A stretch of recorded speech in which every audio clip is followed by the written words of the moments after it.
Olá, pessoal! Preparados para uma aula sobre Guimarães Rosa? A novela Campo Geral, que está no livro Manuelzão e Miguelim? Eu sou Tânia Tripoloni, professora de literatura. Bem-vindos ao Literatânia.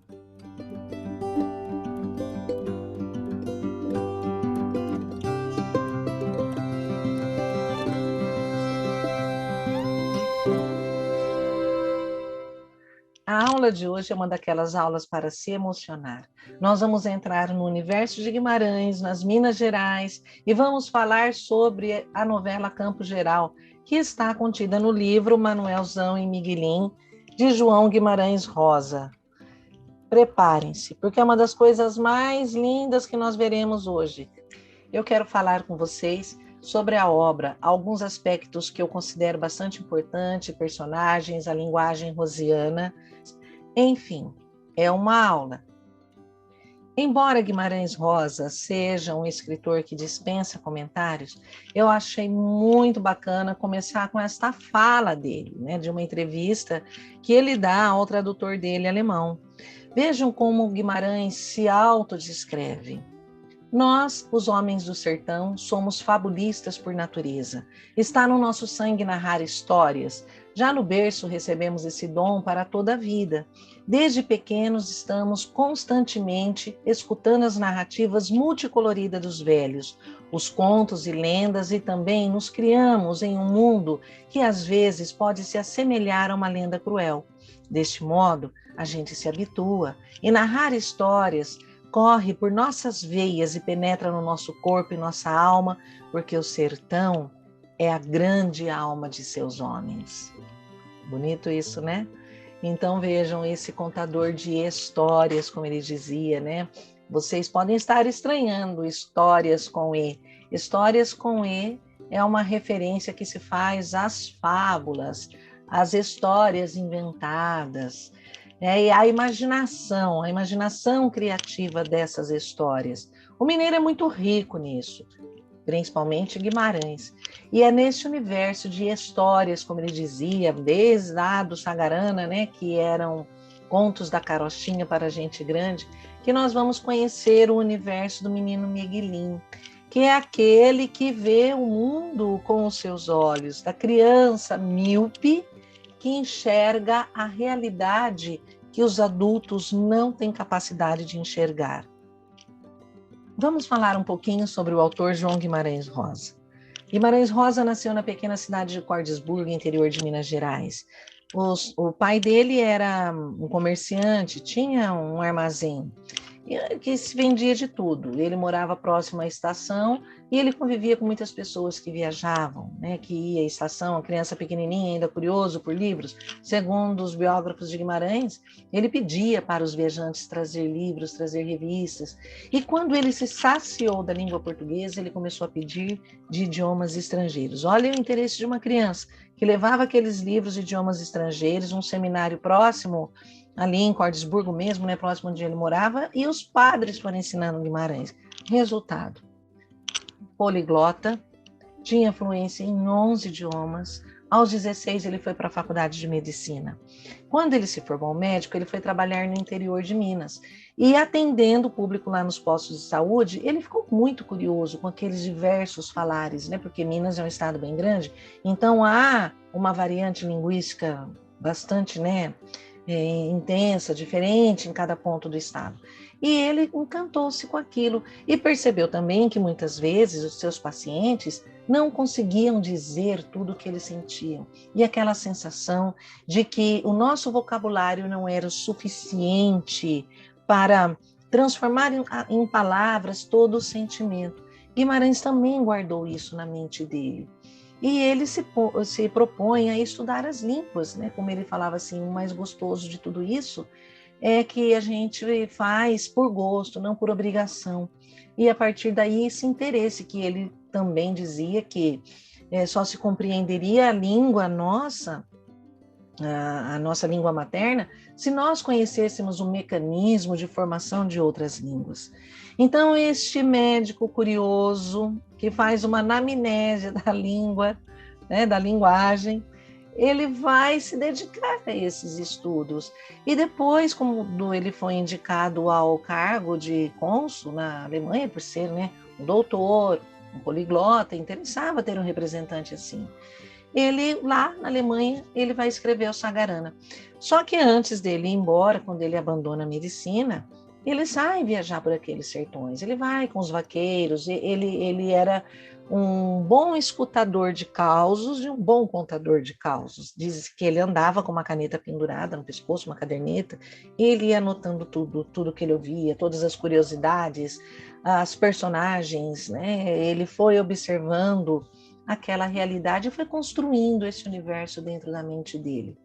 E é muito curioso a presença dessas personagens nas obras, principalmente em Sagarana. Ele vai e lança o Sagarana, aquilo causa um espanto muito grande, a Academia Brasileira de Letras fica assim, né, com os olhos arregalados diante de tanta beleza estética, de um texto completamente diferente, e é o momento em que rompe Guimarães, né, com todo mundo já olhando para ele, já querendo, né, esticar o tapete vermelho para ele, mas ele era uma pessoa modesta nesse aspecto, e desenvolve um trabalho muito legal lá em Hamburgo com a esposa dele. Eles salvam muitas vidas, né, conseguem esconder muitas crianças, aquela época do período, né, pós-Segunda Guerra, ainda de perseguição aos judeus. Então ele tem um trabalho assim belíssimo, né? O fato é que na literatura ele vai criar neologismos, né? Lembram-se que eu disse que ele observava que os pacientes não conseguiam exteriorizar tudo aquilo que sentiam. Ele vai trazer isso para a literatura. Ele vai juntar palavras, ele vai juntar arcaísmos com o vocabulário oral, local, com a linguagem culta, enfim, ele vai revirando o léxico. E esses neologismos não são apenas lexicais, eles não estão voltados só para a palavra, mas neologismos semânticos, uma palavra que altera o sentido, né, de todo o texto, neologismos sintáticos, e ele vai brincar, e esse processo de brincar com a palavra faz que ele crie também uma estrutura narrativa nada tradicional, né, por força da poeticidade que o texto traz, da oralidade dessas personagens marcadas por um forte regionalismo. E um regionalismo que não é um regionalismo físico apenas, mas um regionalismo que nós chamamos de universal, porque todos os temores daqueles sertanejos são os temores nossos, né? E os sentimentos nossos que nós veremos nas personagens rosianas. Também ele escreveu poesia, apesar de ser mais conhecido pela prosa peculiar, e alguns textos, que é o caso do Campo Geral, das novelas que envolvem o corpo de baile, ele chama de poemas. Então ele é um imortal da literatura brasileira, ele assumiu a Academia Brasileira de Letras depois de insistentes convites. Ele adia a posse porque ele falava que ele queria viver mais um pouquinho, porque o coração dele não suportaria a alegria. E, de fato, quando ele adiou para 1967, um convite lá de 63, ele faz um discurso magnífico e ele termina o discurso falando: as pessoas não morrem, ficam encantadas. E 3 dias depois ele tem um infarto e nos deixa. Alguns falam assim, nossa, ele foi profético? Não, gente, ele era médico. Ele sabia que ele não podia ter uma forte emoção, que ele sucumbiria à tamanha emoção de entrar para a Academia Brasileira de Letras. É importante que a gente fale sobre as características para ter uma compreensão maior do texto, né? Os contos, o único romance dele, que foi Grande Sertão Veredas, ele vai trabalhar, né, com essa linguagem inovadora. E é marcada, como eu disse, pelos falares populares e regionais, por bastante erudição, misturada, pincelada, vamos dizer aquilo, porque aquilo é uma obra de arte, né? A criação de inúmeros vocábulos, vocábulos que dão uma poeticidade para o texto, como o retrovão, por exemplo, né? Então, a partir de arcaísmos e palavras populares, ele vai provocar essas invenções, essas intervenções semânticas e sintáticas por todo o texto, como em passagens assim magníficas que nós veremos na obra. Esse livro que nós vamos estudar hoje, Manuelzão e Miguelin, pertence ao conjunto chamado Corpo de Baile. né? Quando ele lançou esses poemas, que nós chamamos de novelas, era um conjunto de 7 novelas de Guimarães, que foi publicado em 1956, o mesmo ano que ele publicou o seu único romance, que é Grande Sertão Veredas. Mas no ano de 64, né, quase 10 anos depois, 8 anos depois, o próprio Guimarães dividiu o Corpo de Baile em 3 livros menores, que são eles, Manuelzão e Miguelim, com as novelas Campo Geral e Uma História de Amor, Corpo de Baile de Guimarães Rosa. Quando Guimarães lançou, né, a novela que nós vamos estudar hoje, que é Campo Geral, ele lançou num único livro, num conjunto de 7 novelas, que foi chamado de Corpo de Baile. E esse Corpo de Baile, esse conjunto de 7 novelas, foi publicado em 1956, no mesmo ano em que ele publica Grande Sertão Veredas. Em 1964, 8 anos depois, o autor dividiu o Corpo de Baile em 3 livros menores, que são eles, Manuelzão e Miguelim, com as novelas Campo Geral e Uma História de Amor. O nosso assunto hoje é a novela Miguelim, né? Quer dizer, a novela Campo Geral com a personagem Miguelim. Na novela Uma História de Amor, a personagem central é Manuelzão. E é muito legal porque Miguelim é o início da vida, é a história do menino de 8 anos que vai romper para o mundo. E Manuelzão, em Uma História de Amor, já é a história do fim da vida. Então nós temos aí um texto cíclico, né? Uma narrativa cíclica. No segundo livro, Urubuquaquá no Pinhém, ele tem as novelas O Recado do Morro, Cara de Bronze e a história de Lélio e Lina. Em Portugal, esse livro foi lançado com o título Aventura nos Campos. Nesse segundo livro, as personagens lá do Campo Geral, os irmãos do Miguelim, eles comparecem nesse livro aqui. Eles vão aparecer. E aí dá uma retomada, por isso que é uma novela, né? Um núcleo uma personagem vai puxando a outra. No terceiro livro, Noites do Sertão. E aí nós temos as novelas Dão, Lalalão, O Devente e Buriti. E vai fechar o ciclo, porque Noites do Sertão, na novela Buriti, a personagem é o Miguelim. Só que agora o Miguelim adulto, o Miguelim formado, o Miguelim veterinário, que não perdeu os sonhos, né? Aquele Miguelim que ainda tem essa questão das histórias, que tem essa poesia todinha dentro dele. E cada vez essas histórias passaram a ser publicadas de forma mais independente. Pode ser que vocês encontrem aí elas separadamente, dependendo da editora. Sobre o poema Campo Geral, né? Por que ele define como poema e nós o chamamos de novela? Novela é uma narrativa curta, menor que a de um romance.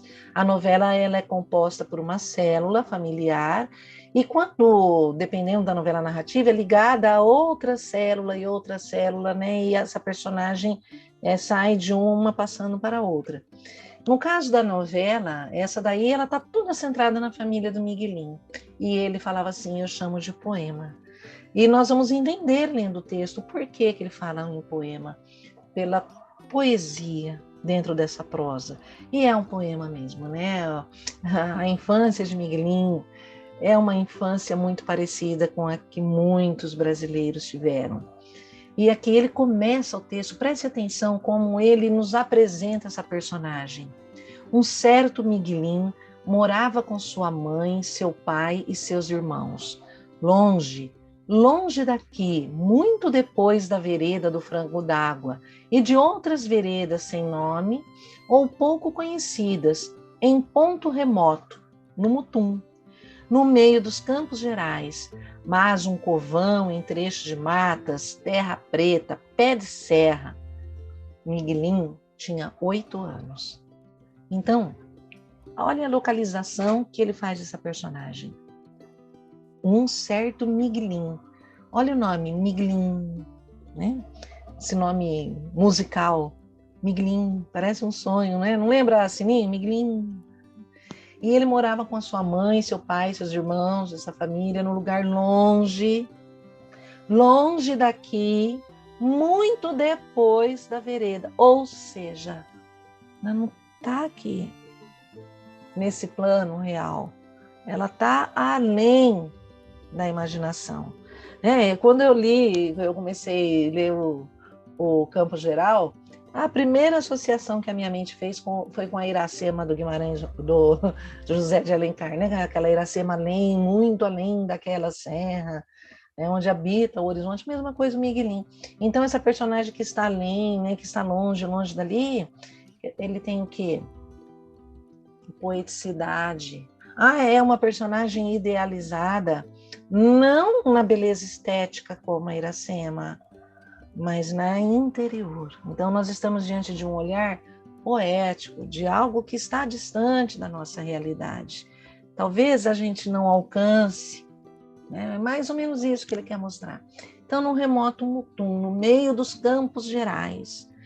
Olha que interessante, né? Aí nós olhamos para os Campos Gerais. Por que que o poema chama Campo Geral? Por que que esse nome nessa novela, essa escolha?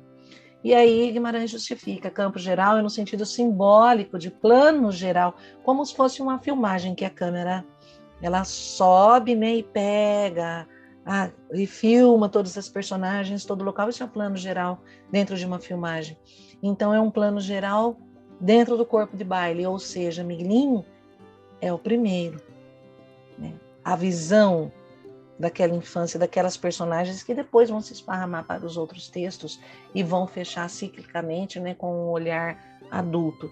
Então é esse campo geral do corpo de baile, porque é a primeira narrativa da série, é a que vai abrir para todas as outras. A dualidade na linguagem de campo geral. Nós temos aí uma narrativa que é chamada de narrativa lírica. Por que narrativa lírica? Pela força das imagens. E aí nós paramos nessa ideia do que seja a literatura. Então, o que é a literatura? A literatura é a forma. A literatura é o trabalho com a linguagem, são os recursos que serão utilizados ali. Não é a narrativa em si. Porque a narrativa da história de uma criança que vive com a família longe tem muitas. Se nós vasculharmos a nossa mente aí na literatura, nós vamos encontrar algumas, mas ela é lírica, né? Então, nós estamos diante aí de um texto que tem uma elaboração que nos chama a atenção para a linguagem, para a construção estética. É um conto no sentido de ser uma narrativa curta, mas não é tão curto quanto um conto, menos que fosse um conto estendido, como alguns da Clarice, né? Por exemplo, A Hora da Estrela. Não é um romance, porque ele é menor do que um romance, mas a linguagem se assemelha, porque eu estou diante de um texto em prosa, eu tenho personagem, eu tenho ação, né? Eu tenho todos esses elementos da narrativa, tenho um momento de clímax. É uma novela? Novela está entre o conto e o romance. Novela é um texto menor. Então tá bom, como novela é aceito, mas é, acima de qualquer coisa, um poema. É um poema em prosa. E este poema em prosa, ele é riquíssimo, né? Por que poema? Porque significa sugerir uma leitura que vai além dos sentidos imediatos de palavras e de episódios, que busque descobrir os seus significados mais secretos. Então, o poema, ele é aquilo, né, que vai mexer com o nosso sensorialismo. Nós não vamos estar diante da palavra ali, no modo... Eu costumo usar a seguinte expressão, a palavra lisa ali, aquela palavra que está por cima. Eu tenho que me debruçar sobre ela e descobrir os significados profundos. Então, eu estou diante de muitas palavras altamente conotativas, expressões conotativas que exigem a atenção do leitor. Por isso que ele é um texto que vai exigir bastante do leitor, porque um leitor comum, vamos dizer assim, não habituado à leitura, vai estranhar a linguagem do Guimarães. Mas é importante que tenhamos em mente que nós estamos diante de um prosador que faz prosa com poesia, não faz poesia com prosa.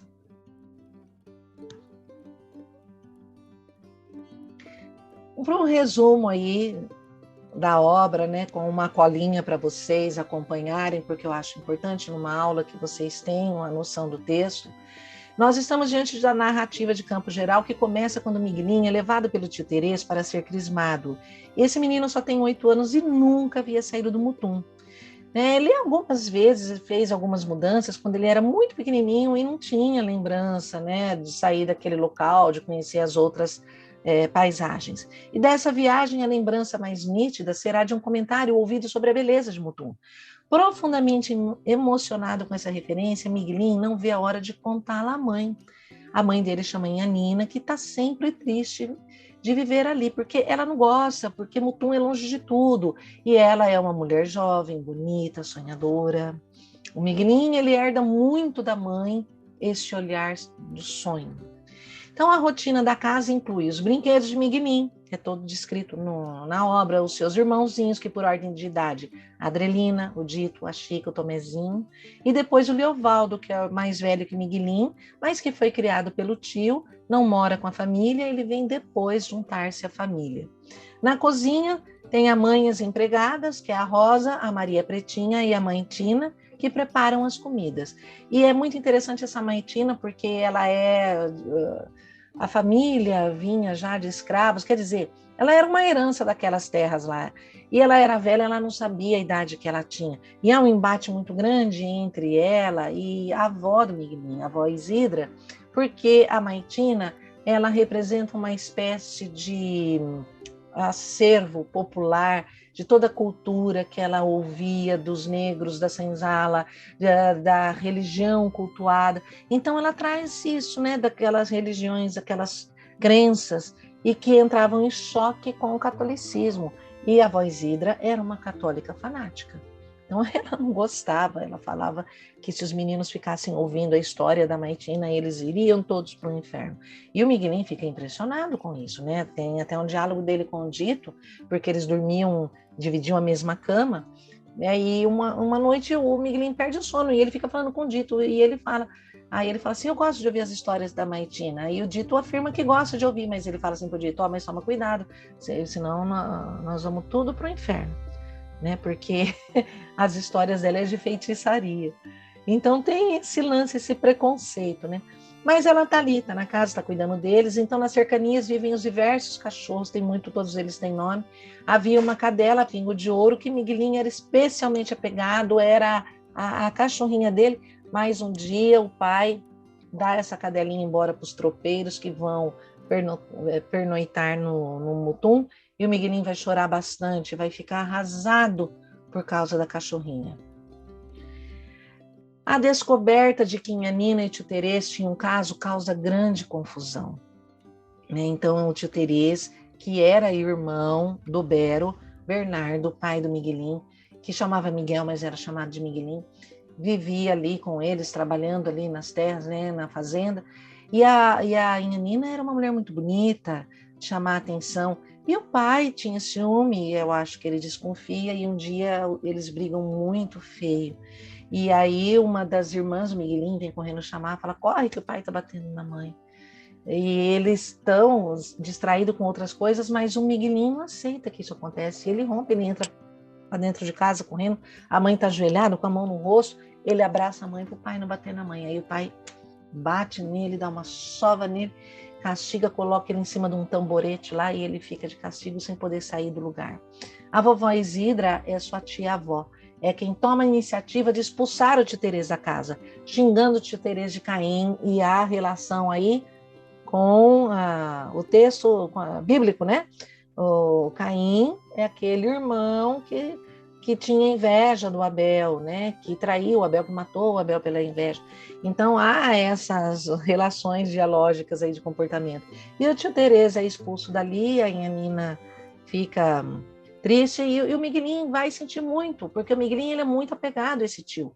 Ele gosta muito do tio, o tio Terês gosta muito dele, ensina ele a montar armadilha, tem paciência, conversa com o Miguelinho, e o Miguelinho não tem esse relacionamento com o pai, porque o pai é um homem bruto, o pai é um homem mau, bate no Miguelinho por qualquer coisa, né? É intolerante, e a relação dele com o pai é uma relação extremamente tensa.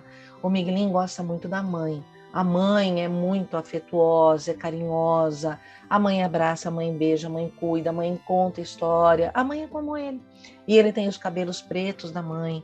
E talvez por isso o pai fique tão implicado com ele, porque não implica com os outros filhos que se parecem mais com o pai. O pai é descrito como um homem alto, claro, de barba vermelha, quer dizer, um ruivo, né? E aí o dito, numa passagem, fala assim: ó, se o diabo existe, o diabo é o pai, porque olha lá, a barba vermelha, a relação do vermelho, né? Do inferno, a barba vermelha, o cabelo. Enfim, eles não gostam muito do pai, eles é aquele homem cruel que eles só têm sossego quando o pai sai. Quando o pai vai caçar, quando vai fazer algum negócio fora, para eles é um alívio, é um sossego, né? É um momento em que eles se sentem assim livres, saem daquela tensão opressora da presença dele. E um dia o Miguelinho ele adoece com toda essa situação, né? Do pai bate na mãe, ele entra na frente, ele enfrenta o pai bate nele, ele leva uma sova, ele fica doente, a ponto da mãe tirar o menino de casa, levar para o vaqueiro Salus cuidar. O fato é que ele adoece, ele fica doente, um dia ele tem lá uma febre, ele é muito magrinho, né? E ele anda tropeçando em tudo, porque ele é míope, só que ele não sabia disso. Então ele é míope, ele cai nos buracos, ele não consegue ver as coisas, discernir as coisas de longe, só quando ele olha muito de perto. E eles recebem a visita desse seu Deográcias, né, que ele é um entendido de remédio, uma espécie de um curandeiro. E ele vai visitar a família com o filho dele, Patori. E, na verdade, ele quer pegar emprestado alguns mantimentos e cobrar um dinheiro, né, que estão devendo lá para ele. O Miguelinho não gosta do Patori. O Patori é um menino de Inurimá, ele não é só o seu Deográcias que não vê maldade no filho. Ah, porque é criança, mas ele não é assim, um menino puro, ele só ensina coisa errada para os meninos, ele é malicioso, ele vai se parecer muito com o irmão do Miguelinho, né, que vai voltar depois para casa. O fato é que ele está ali doentinho, o seu Deográcias olha para ele, conta as costelinhas dele, ó, do jeito que ele está magrinho, sei não, ainda está com febre, e brinca, e fala brincando, que a saúde dele está frágil, se não tomar cuidado ele vai morrer. O Miguelinho cuca. E o Miguelinho acha que vai morrer, e o Miguelinho cai de cama e dá um trabalhão danado para eles. Aos poucos, o Miguelinho começa a cismar que vai morrer, faz uma promessa para Deus, ele faz um acordo que se ele não morresse nos próximos dias, não morreria mais. Então, enquanto isso, ele se compromete a rezar uma novena. A criação católica deles é muito forte. Então, os dias passam e ele não principia a novena e ele vai adiando a novena, né? Porque se ele adiar, ele também vai adiando a morte. Só que ele vai ficando muito ansioso e essa ansiedade vai tomando conta dele, ele para de comer e ele fica assim, ele dá um prazo, se não me falha a memória, de 10 dias. Até que chega um outro curandeiro lá, que é o seu Aristeu. E a família, a vovó Isidra em especial, não gosta muito do seu Aristeu, ela gosta do seu Deográcias, porque afinal ele é um homem que empresta dinheiro, entende de finanças, não é um matuto como o seu Aristeu, né? E esse seu Aristeu, que está ali na região, vai lá, visita o Miguelinho, a família já está preocupada com o Miguelinho não tem jeito de sair da cama, e aí ele dá a risada de ver o Miguelinho e fala, não, Miguelinho, pode acreditar que a morte não está chegando não, porque o Miguelinho temia estar artísico, né, com tuberculose, e aí o seu Aristeu alivia o coração dele, fala assim, que ele era um homem alegre e risonho, e falava, olha, essa doença ainda não chegou aqui pelos Gerais, você pode ficar tranquilo, sossegado, que não é nada disso. Aí Miguelinho Sara vai trabalhar para a roça, né? E o pai dá a decisão de colocar o menino na roça, ele não tem medo de trabalho, ele gosta de trabalhar. O problema é que ele se atrapalha por causa de não enxergar. Mas ele fica feliz em se sentir útil. E aí ele sai, quando ele está levando comida para o pai, ele encontra o tio Terês, que escondido no caminho pede para o Miguelinho entregar um bilhete para a mãe. E o Miguelinho fica assim, né, apavorado com aquilo, porque embora ele não saiba ler, ele pressente o que tem ali naquele pedaço de papel, que ele coloca no bolso, promete para o tio que vai entregar, mas ele sabe que não é certo. Ele não gosta do pai, mas ele sabe que não é certo. Tem essa questão moral que fala alto na cabeça dele. E ele vai se aconselhar com o Dito, que embora seja o irmão mais novo, mas é um menininho assim, muito sabido, de que parecia um velhinho falando. E o Dito, ele não revela tudo para o Dito, mas o Dito né, aconselha, fala, olha, você tem que fazer o que o seu coração achar que é certo. E aí ele devolve o bilhete para o tio Terês, sofrendo, porque ele também não queria decepcionar o tio Terês. E acaba que o tio Terês fica até um pouco arrependido, que ele percebe que o menino sofreu, né? E ele não queria fazer o menino sofrer desse jeito. E ele vai e tira esse peso todo da cabeça dele.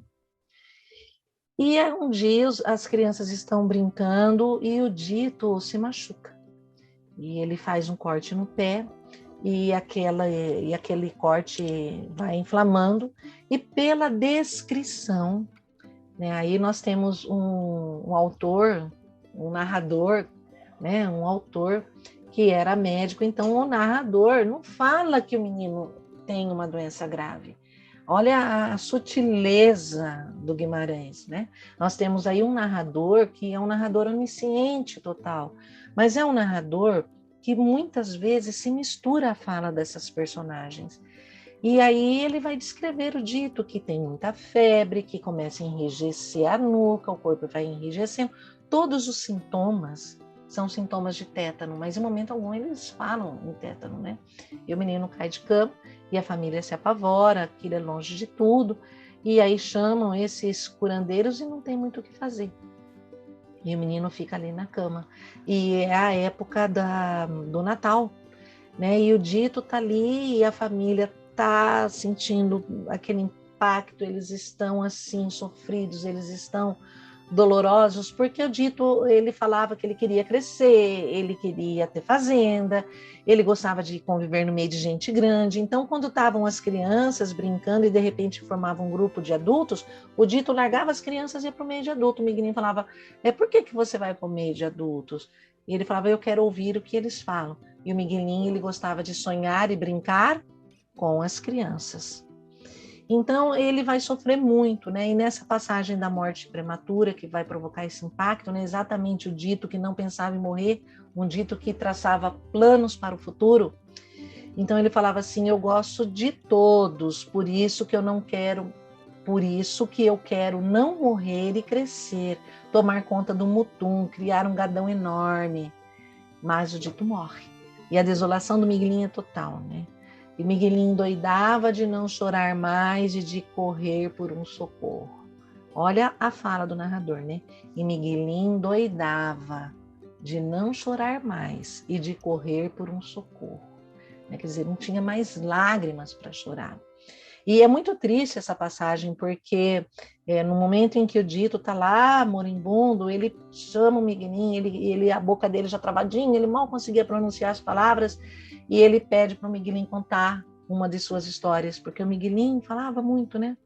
E aí o Miguelinho tenta, mas não consegue, ele está sofrendo, ele não consegue criar uma história. Aí o Dito fala para ele, é importante ser feliz, tem que ser alegre sempre. Lembre-se de ser alegre sempre, tem que ser alegre, né? Então é uma parte é uma passagem do texto que marca muito nesse aspecto.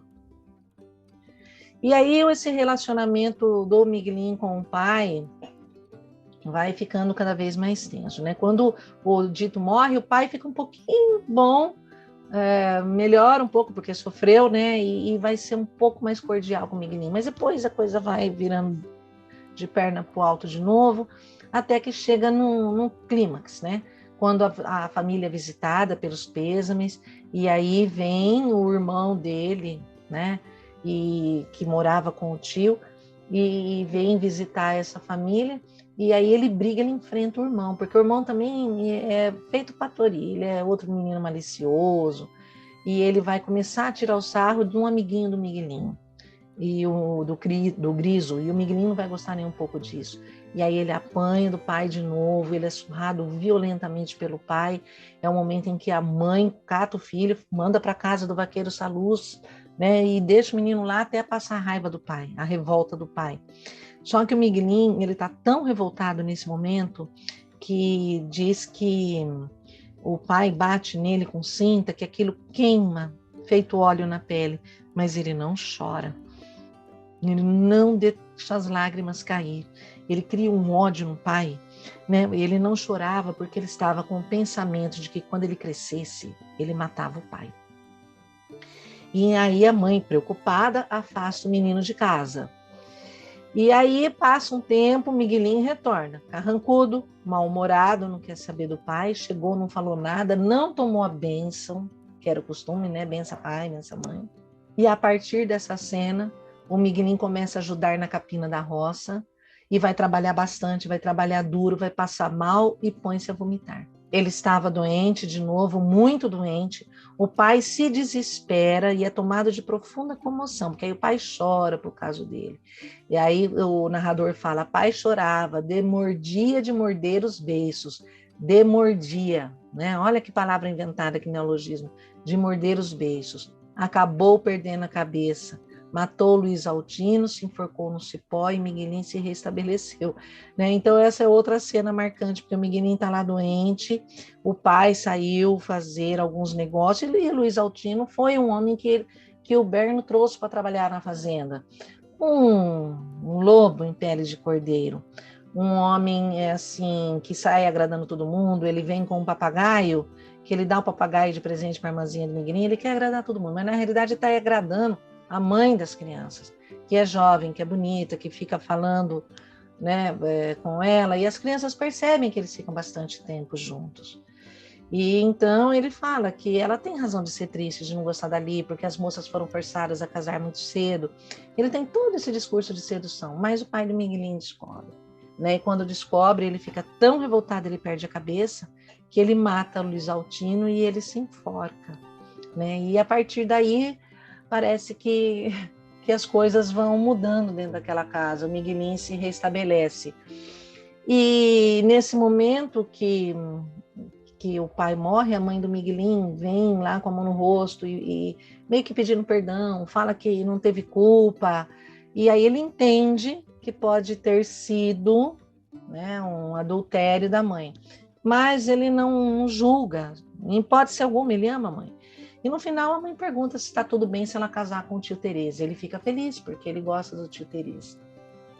A novela se encerra com uma cena altamente simbólica, que é a descoberta de que ele era míope e a possibilidade de uma nova vida num outro lugar.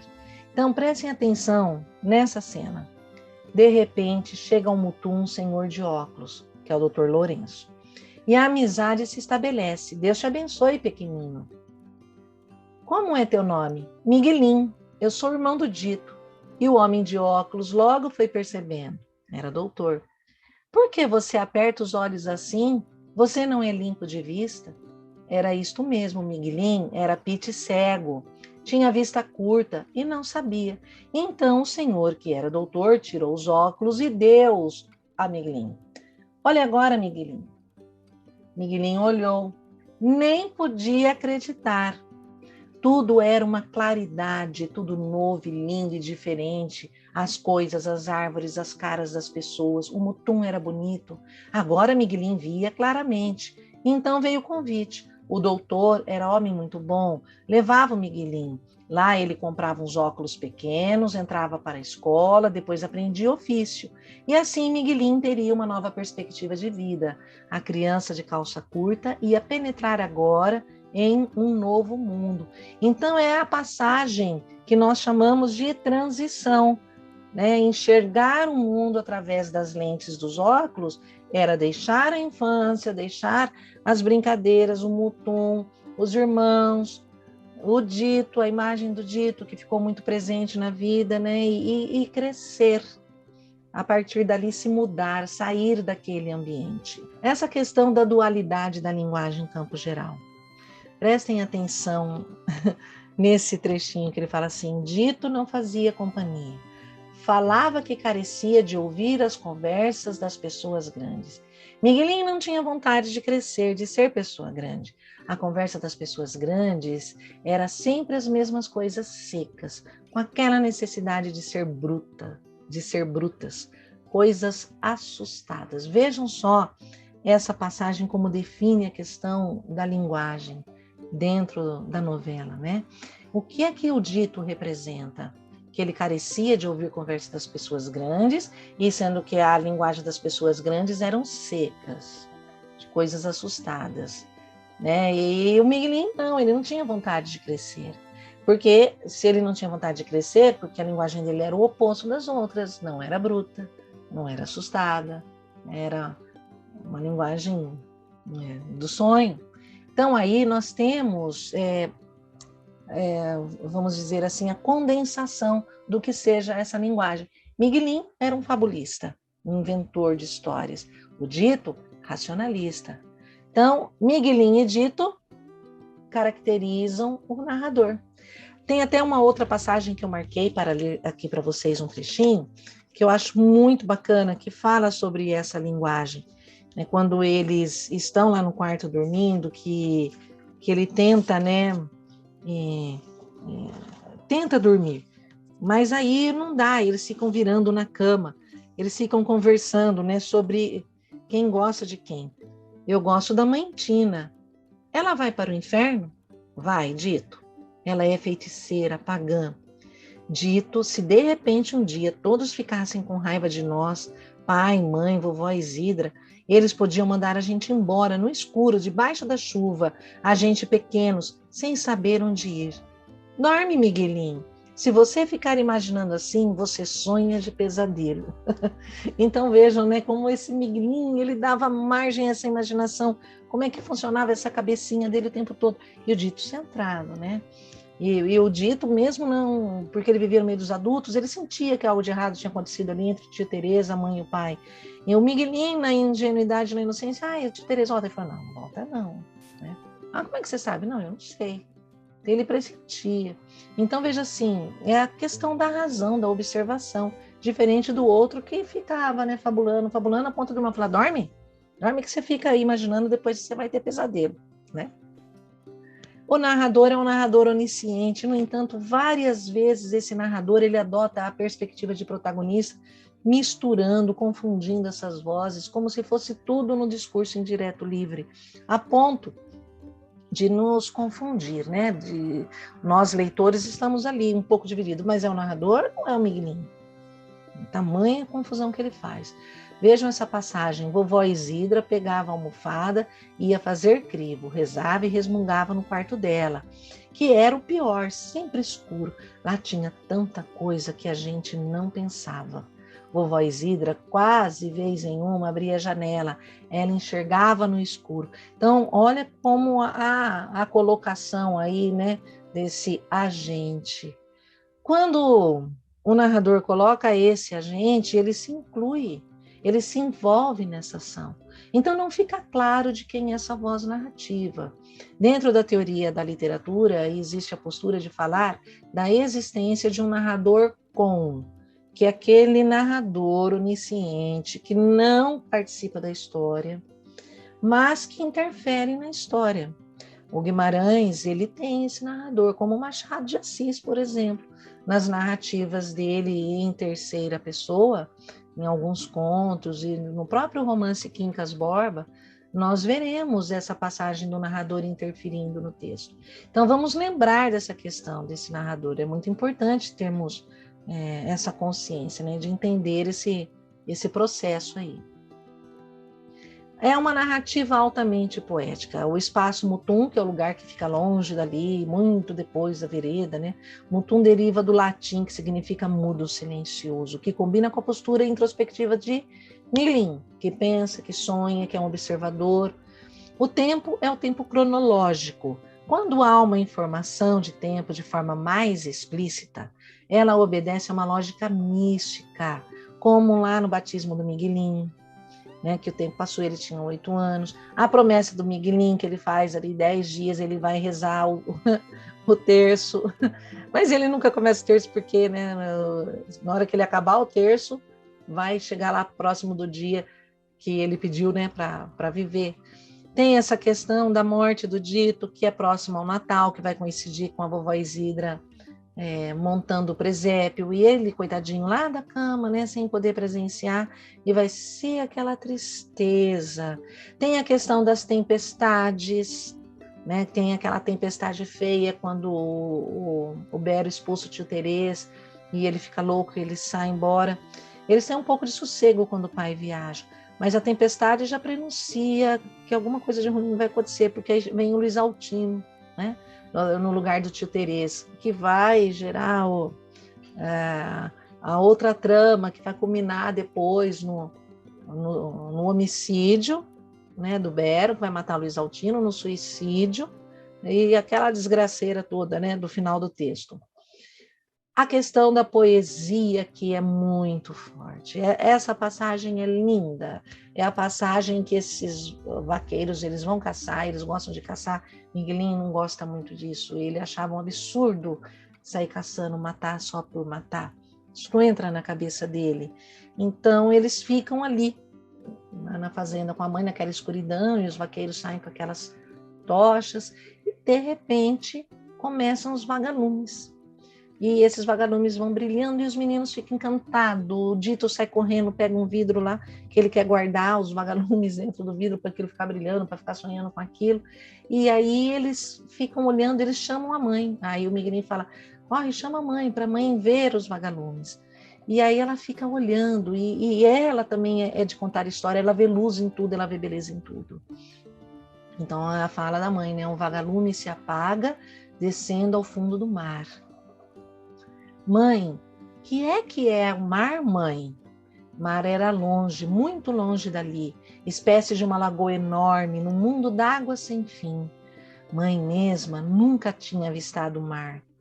Suspirava, pois mãe, então o mar é o que a gente tem saudade? Olha que bonito isso, né? Pois mãe, então o mar é o que a gente tem saudade?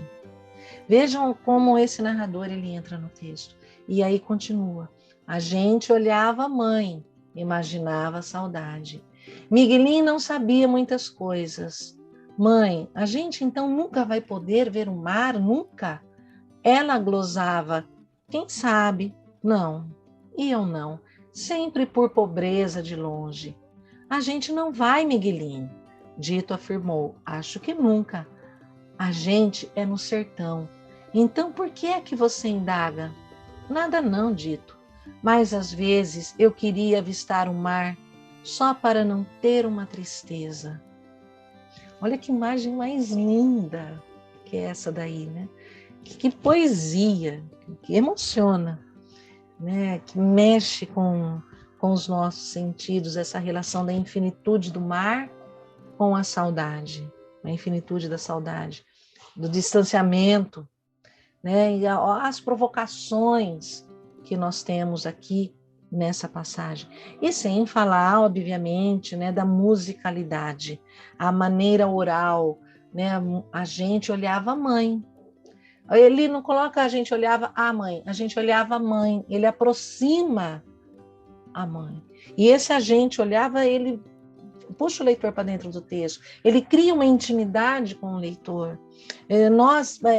A sensação que nós temos é que nós estamos cercando essas personagens, olhando esses vagalumes, que nós estamos ali, né, em torno de tudo isso que está acontecendo. Agora, a morte como transcendência, que é o caso da morte do Dito, né, que é um momento mais traumático para o protagonista, e a perda do irmão acamado. Então, Dito assiste à preparação do presépio, a uma espécie de simultaneidade entre a celebração do Natal e a morte do Dito.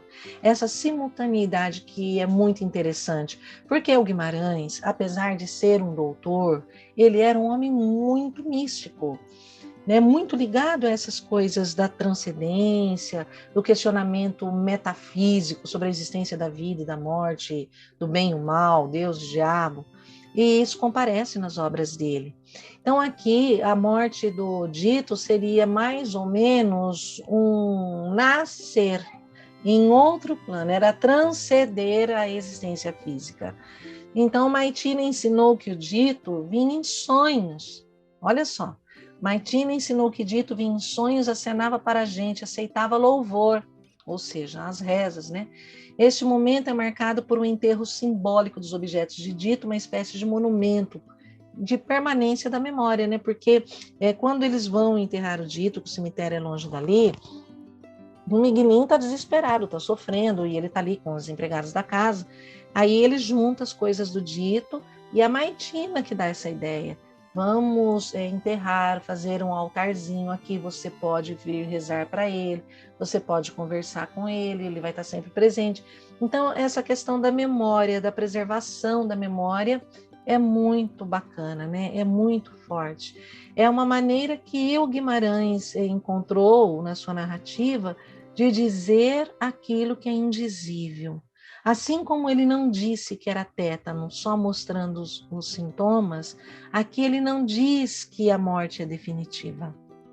Né? Então, dizer o indizível provoca uma espécie de eufemismo, né? De abrandamento para aquele sofrimento.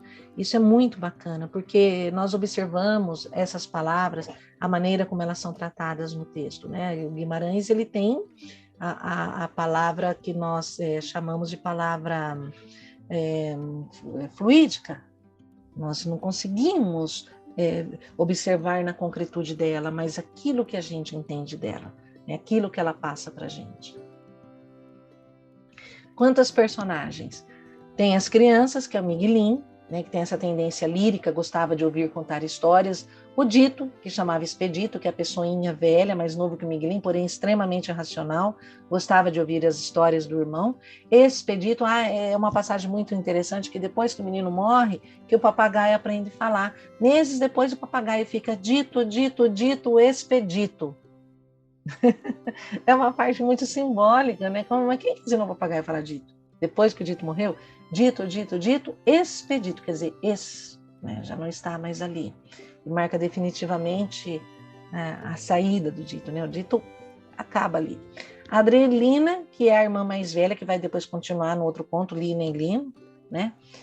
Que é a irmã mais velha, sempre referida pela sua beleza. A Chica, que tinha os cabelos pretos da mãe, que é a que mais se identificava com Miguelinho, também recebia castigos do pai. O Tomezinho, que era ruivo como o pai, menino mais novo. O Liovaldo, que era o irmão mais velho, que morava com o tio, que é com quem o Miguelinho vai enfrentar, vai bater, e o pai vai bater nele por causa desse irmão. O Pastori e o Liovaldo, eles se assemelham em matéria de caráter duvidoso. Né? Eles são maliciosos, eles estão naquela fase adolescente, não tem paciência com as crianças. O Grivo, que é um amigo de Miguelinho, que é tão sonhador quanto o Miguelinho, é um menino pobre, que também era contador de casos e que vai ser humilhado pelo Liovaldo, por isso que o Miguelinho vai brigar bastante com o Liovaldo. Os adultos. Nina, mãe de Miguelinho, mulher bonita, jovem, de cabelos pretos, sonhadora, via brilho em tudo, não gostava do Mutum, e até o texto sugere que a mãe da Yanina, ela era uma mulher da vida, que abandona os filhos. Quem cria a Yanina é a vovó Isidra, tia da Yanina, né, que cria a Yanina e o irmão da Yanina, e por isso essa mulher tão rigorosa, tão cassa, matriarca, ela que mandava ali na casa. O Bero, que é o Bernardo, pai do Miguelinho, homem prático, violento, agressivo, irmão de Teresa, que se enforca depois de matar a Luísa Altina. A vovó Isidra, que é tia de Yanina, mulher autoritária, solteira, representante do catolicismo fanático. Tio Teresa, ligada a Miguelinho, que se afasta da família e retorna depois da morte do irmão para se casar com Yanina. Os agregados. A mãe Tina, que é uma negra velha, marginalizada, que não sabia da própria idade, como eu disse, né, ela já era filha de neta de escravos, já vinha muito tempo a família dela ali naquele Mutum. Então ela ficou ali com a família. Ela entra em conflito com a vovó Isidra por causa das práticas religiosas. O Luiz Altino, que é esse homem diabólico, um lobo revestido em pele de cordeiro, que é aquele que trai a confiança do Bero e é morto por ele. A Rosa e a Maria Rosa, que é uma dupla de empregadas que trabalham na cozinha. A Rosa, ela encarna a sabedoria popular, também conta as histórias. De Miguelinho adora ouvir as histórias dela. A Maria Pretinha também era uma outra que ficava ali na cozinha, que foi criada ali, e que depois, quando ela tá mocinha, assim, ela foge com o vaqueiro Gé, vão viver numa pobreza, mas né, vão viver a vida deles. O seu Deográcias e o seu Aristeu, ambos demonstram saberes curativos, são quase como curandeiros. Os vaqueiros Saluz e Gé, pobres vaqueiros que trabalham para o Bero. O tio Osmundo, que é o irmão de Yanina, foi quem criou o Liovaldo. O doutor José Lourenço, que é o homem que só aparece no final, né, o homem a cavalo. Aparece apenas na cena final da narrativa, é aquele que empresta os óculos ao Miguelinho para ele se despedir da família. Os animais. Nós temos aí também a presença de animais, como os animais do presépio, os cavalos, que aparecem em segundo plano, os cachorros, né? Olha os nomes do cachorro. Seu nome, Zé Rocha, Julinho da Tulha. E esses dois últimos, Zé Rocha e Julinho da Tulha, né, foram rebatizados como Zé Ró e Julinho. Né, o cachorro Gigão, a cadelinha Cuca Pingo Douro, que ele depois vai dar esse nome de Cuca. Ela só chamava Pingo Douro, e ele dá Cuca porque ele ouve uma outra história que tem a Cuca, e ele vai falar, então a cadelinha dele agora é Cuca Pingo Douro. O gato Sossonho, que é o nome dado por Dito, né, o gato que vivia ali com ele, os bovinos, as aves. E a questão da miopia do Miguelinho, né? Essa miopia, vocês sabem que miopia é uma deficiência visual. A pessoa que é míope, ela só consegue enxergar de perto, né? De longe vira tudo um borrão. Então nós temos aí essa miopia simbólica, né? Que ela vai representar na realidade uma transição, um rito de passagem do Miguelinho. E essa transição, né, ao longo da narrativa, elas são várias as pistas desse distúrbio da visão. O Miguelinho não distinguia a imagem de grandes dimensões, ele tropeçava, esbarrava em tudo, vivia caindo nos buracos. E devido à sua insubmissão, né, devido à insubmissão de Miguelinho ao pai, ao irmão mais velho, a miopia representa uma reação ao mundo dos adultos. Né, porque ele não está vendo, ele não obedece. Até que ele enfrenta o pai quando o pai está batendo na mãe, ele vai apanhar por causa disso. Depois, quando o irmão mais velho humilha um amigo dele, ele vai, avança no irmão e ele vai apanhar por causa disso. Então, ele está sempre ali, né? Rebelde, insubmisso a esse mundo. E é uma miopia no sentido dele não aceitar as condições do outro, a opressão do outro. Nesse sentido, a miopia se associa ao olhar poético, que vê o mundo de uma perspectiva que os olhos perfeitos não veem. E é uma realidade em tudo, principalmente no momento lá da caça, e que ele vê um tatu-peba, que eles vão matar o tatu. E aí ele começa a olhar, que ele pega de perto, ele descreve os detalhes, os risquinhos brancos, a unha do tatu. E aí o pai dele olha para ele e fala assim, você é bobo. Né? Então, aquele pai prático não consegue aceitar esse olhar do Miguelinho e fala assim, você nunca vai crescer, ralha com o Miguelinho por conta disso. O reconhecimento da miopia de Miguelinho permite ao personagem a ampliação do seu olhar sobre o mundo. E aí essa passagem, esse final, que é belíssimo, que eu convido todos a ler junto comigo, que é o refinamento da perspectiva poética que nós teremos aí. Então, vamos ler esse fim. Miguelinho, ele vai se despedir da família, o doutor empresta o óculos para ele, né? E ele olha maravilhado. É aí que ele percebe que o tio Tereza era parecido com o pai. Aliás, era irmão, né? E ele nunca tinha notado isso. Então, Miguelinho olhou, nem podia acreditar, tudo era uma claridade, tudo novo e lindo, diferente, as coisas, as árvores, as caras das pessoas. Via os grãozinhos da areia, a pele da terra, as pedrinhas menores, as formiguinhas passeando no chão de uma distância, e tonteava. Aqui, ali, meu Deus, tanta coisa, tudo. E Miguelinho olhou para todos com tanta força.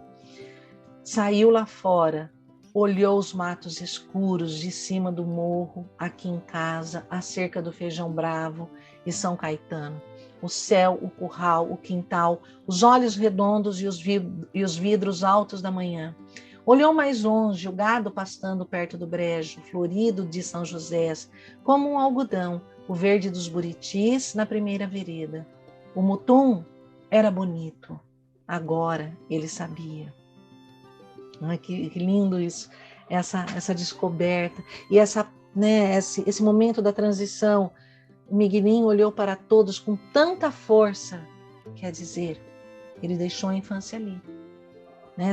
Essa saída dele, essa ida de Miguelinho embora da fazenda, ele deixa a infância ali. Ele olhou para eles com força, olhou para o mato, ele gravou tudo. E olha a interferência do narrador. Olhou o céu, olhou os matos escuros de cima do morro, aqui em casa. É muito significativo esse aqui em casa, ele entrando. Mas eu quero que vocês observem a musicalidade, esse jogo sonoro que nós temos aqui. Miguelinho olhou para todos com tanta força, saiu lá fora, olhou os matos escuros em cima do morro, aqui em casa, acerca do feijão bravo de São Caetano, o céu, o curral, o quintal, os olhos redondos, os vidros altos da manhã. Olhou mais longe quando o gado pastando perto do brejo, florido de São José, como um algodão, o verde dos buritis na primeira vereda. O mutum era bonito. Agora ele sabia. Vejam essa repetição do né, do lham, essa musicalidade que o texto traz, né, combinado com a sonoridade do nome Miguelinho. É uma melodia que nós temos aqui. E sem falar do ritmo do poema, que é fortemente marcado. Miguelinho olhou para todos com tanta força, saiu lá fora, olhou os matos escuros de cima do morro, aqui em casa, acerca de Feijão Bravo e São Caetano, o céu, o curral, o quintal, os olhos redondos e os vidros altos da manhã. Então, nós temos aí uma métrica, nós temos um ritmo marcando a musicalidade ainda pela sonoridade das aliterações que se encontram nesse trecho. É o refinamento poético. É lindo isso, não é? Então, vocês, leitores de Corpo de Baile, que gostaram do Miguelinho, né, que gostaram de Campo Geral, vocês reencontrarão o Miguelinho na última novela, Buriti, né? Ele já adulto. E esse Miguelinho adulto, que nós veremos aqui como o veterinário Miguel, no nosso próximo encontro. Vamos falar, né, desse texto aqui, Noites do Sertão, que aqui nós vamos reencontrar com o Miguel, né, com esse olhar cheio de lirismo desse veterinário. Eu espero que vocês tenham gostado da obra, tenham gostado da leitura. Eu gostaria muito que vocês lessem, observando também as possíveis relações, né, os diálogos aí temáticos. A questão do adultério, que comparece em outras duas obras que estão nos vestibulares, no caso o Angústia, né, do Graciliano, e no Quincas Borba, lá o Rubião e a Sofia. A questão da forca, né, o pai do Miguelinho se enforca, nós temos o enforcamento no Romanceiro da Inconfidência, nós temos também quando o Luiz da Silva lá vai enforcar o Julião.